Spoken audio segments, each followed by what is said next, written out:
Il y a très longtemps, les Indiens d'Amérique de l'Ouest connurent une très grande sécheresse.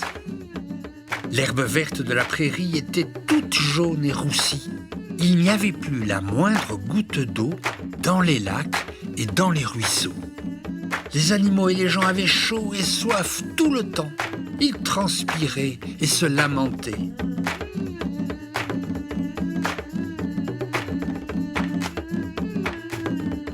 Nous allons devenir secs et rabougris comme des morceaux de viande trop rôtis.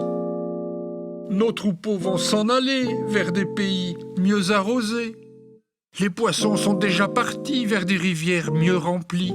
Les graines refusent de pousser et préfèrent se ratatiner sous la terre et sous les rochers.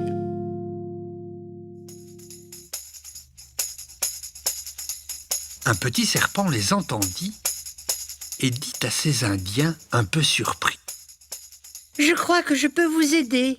Il vous suffit de me jeter en me faisant tournoyer par la queue aussi loin que vous le pouvez dans le grand ciel bleu. Ne t'inquiète pas pour moi. Je tournoierai dans l'espace et m'accrocherai à la glace qui brille là-haut dans les cieux. Mes écailles se planteront dedans et en grattant tout doucement, je détacherai des glaçons qui, en descendant, deviendront de la neige et de la pluie à votre attention. » Mais le sorcier n'aimait pas qu'on lui fasse la leçon. Il saisit le serpent par la queue et le lança dans le ciel bleu afin de s'en débarrasser.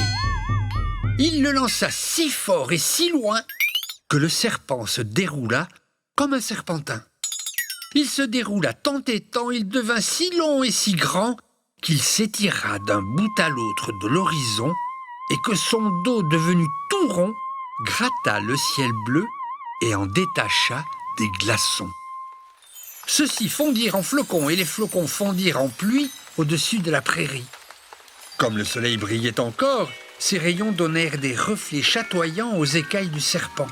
L'eau reparut dans les rivières, les graines et l'herbe repoussèrent, les animaux rentrèrent chez eux et les Indiens, regardant les cieux, dansèrent pour le serpent arc-en-ciel qui offrait son corps au soleil tout en douchant la prairie de brillantes gouttes de pluie.